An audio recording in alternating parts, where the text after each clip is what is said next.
Chère lectrice, bonjour, Gracieuse Robert en ligne pour faire un petit retour sur Urgence or not urgence de Toubib or not Toubib.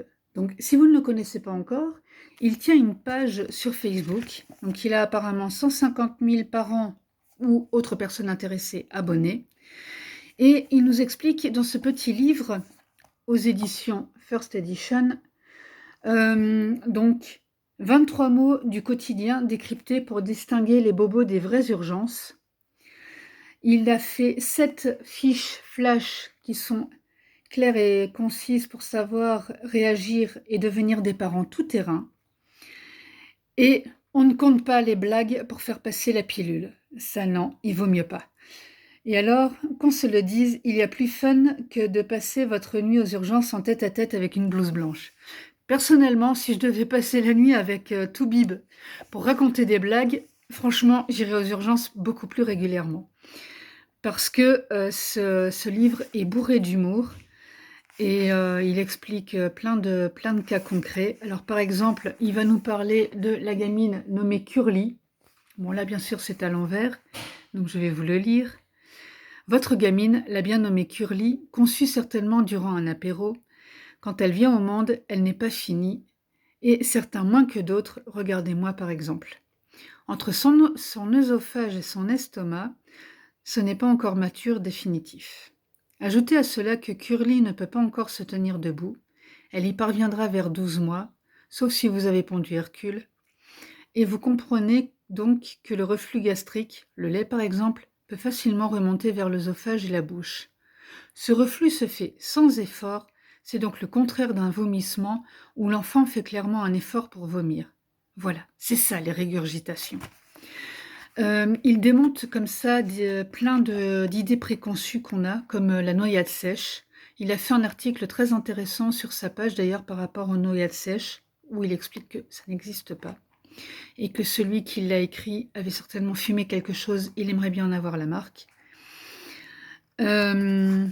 Il explique des types de traitements qu'on peut prendre en nous rappelant qu'il n'a pas d'action particulière pour telle ou telle société pharmaceutique. Enfin, quoique, s'il pouvait s'acheter une nouvelle Ferrari, il ne serait pas contre. On a aussi un petit CV rapide qui est quand même assez sympa, donc je ne résiste pas au plaisir de vous le lire. Je suis urgentiste pédiatrique, quelque part en France, et j'ai 33 ans. Je suis médecin généraliste avec un diplôme interuniversitaire d'accueil aux urgences pédiatriques, un diplôme universitaire de pédagogie en anatomie et une thèse en pédiatrie. Accessoirement, je suis capable de bruiter entièrement à la bouche le générique d'Oggy et les cafards, de reproduire la voix de Donald Duck, ou encore d'écouter des vieux tubes des années 1990 sans honte aucune. 90 pour ceux qui n'auraient pas compris. Bien sûr, je pourrais vous mettre en gros sur la couverture mon nom avec le titre ronflant de docteur, mais je n'en ai pas l'envie et j'ai peur qu'on me jette des sous-vêtements chaque fois que je sors en librairie.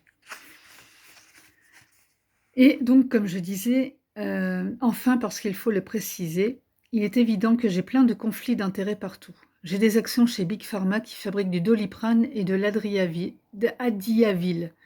Je nage 3 fois par semaine dans une piscine de caviar en maillot fluo style Borat. Je roule en décapotable et je voyage à Tahiti et à Bora Bora. Si seulement.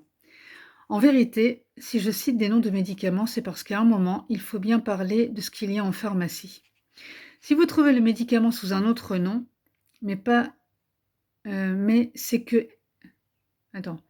mais que c'est exactement la même molécule, générique ou pas, prenez-le, on s'en fiche.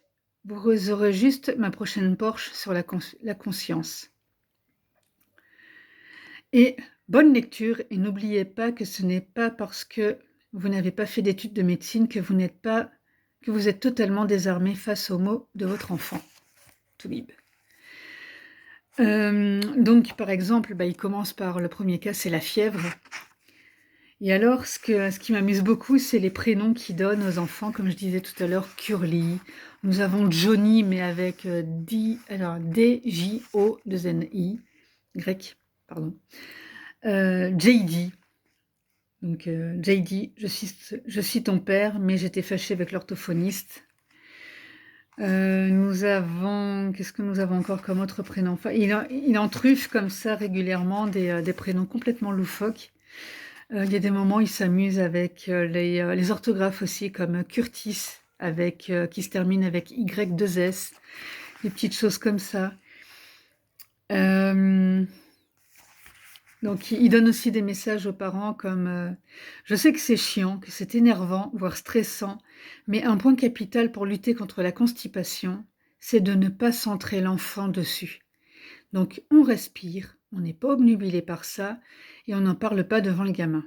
Regardez aussi s'il n'y a pas un facteur de stress qui influence la constipation et parlez-en avec votre enfant de façon décontractée.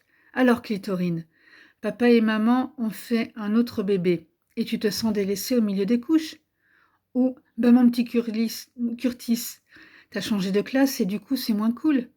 Ouais, je sais, je fais vachement bien le mec décontracté. Voilà, c'est tout au long du livre comme ça, c'est complètement décontracté sur plein de problèmes. Et c'est vrai que quand on a eu un premier enfant, il y a des moments où on est complètement perdu en se disant « Oh là là, il a de la fièvre ». Enfin, moi, je parle en tant que maman. Par exemple, la première fois qu'elle a monté à 39 et des poussières, j'étais en panique. J'étais en train de penser à aller aux urgences en me disant « Oh là là, mon Dieu !» Et j'ai un ami médecin qui a toujours dit que si on donne un médicament, enfin, c'est du... j'en oublie le nom. On donne un médicament pour faire baisser la fièvre et que la fièvre baisse ou la baisse fièvre, eh ben, il n'y a pas de raison de s'affoler et on surveille et tout va aller très bien. C'est comme quand l'enfant a le nez qui coule, un bon coup de sérum Phi, ça nettoie bien le nez et en général ça va. Et vraiment, si ça passe pas, ben là, oui, on va voir le médecin traitant. Et si vraiment il y a des problèmes, le médecin traitant nous orientera vers les urgences ou pas. Mais de base, ça ne sert à rien d'aller aux urgences complètement en panique parce que ils vont nous faire certainement attendre et nous on va s'énerver, on se dit ah oui pourquoi on ne nous prend pas tout de suite et tout parce que Curtis avec 2 S est malade, il n'arrête pas de tousser et tout, tout simplement parce qu'ils sont certainement en train de s'occuper d'un autre problème beaucoup plus grave et que Curtis peut attendre et que quand le pédiatre va arriver, il va dire ah bah oui c'est bon, vous lui filez un petit peu de ça et c'est réglé. Donc voilà. Ce livre, en plus, est super agréable à lire parce qu'il y a plein d'infos très intéressantes. C'est écrit avec un 2e degré évident, avec beaucoup d'humour, mais ça donne aussi plein de conseils très pratiques. Donc, en gros, c'est super intéressant. C'est pas forcément un livre à lire de la première à la dernière page dans l'ordre. Vous pouvez lire complètement dans l'ordre qui vous intéresse. Vous pouvez le laisser traîner comme ça aux toilettes, par exemple. Moi, c'est ce que je fais souvent. Pas uniquement pour ce livre-là, mais je me dis, ah bah tiens, je vais aller me lire un petit article comme ça tranquillement. Quand je ne suis pas dérangée par Curtis avec 2 S, parce que Curtis avec 2 S, c'est un truc vachement intéressant à m'expliquer et me fait interrompre ma lecture passionnante. Et donc, voilà, donc vous lisez ça comme ça à votre aise tranquillement. C'est un guide qui est, à mon avis, beaucoup plus drôle à lire que le guide complet de mon enfant de tel âge à tel âge. Hein, je ne citerai pas de collection pour ne pas frustrer des éditeurs, mais j'avoue que j'ai beaucoup plus de plaisir à aller lire un petit article de Toubib qu'à aller lire d'autres articles sur mon enfant de 0 à 3 ans, qui maintenant a passé en plus les 3 ans. Donc il va falloir que je me procure un nouveau bouquin. Mais à choisir, j'ai préféré prendre Urgence hors note urgence de Toubib. Voilà, donc en gros, si vous avez des enfants qui ont encore moins de 16 ans, c'est un livre qui ne coûte pas très cher, qui est vraiment sympa à lire, et qui est pratique, qui est plein de bons conseils. Si vous ne me connaissez pas encore, vous pouvez rester pour avoir ma présentation. Sinon, merci de m'avoir suivi jusqu'ici et je vous dis à très vite.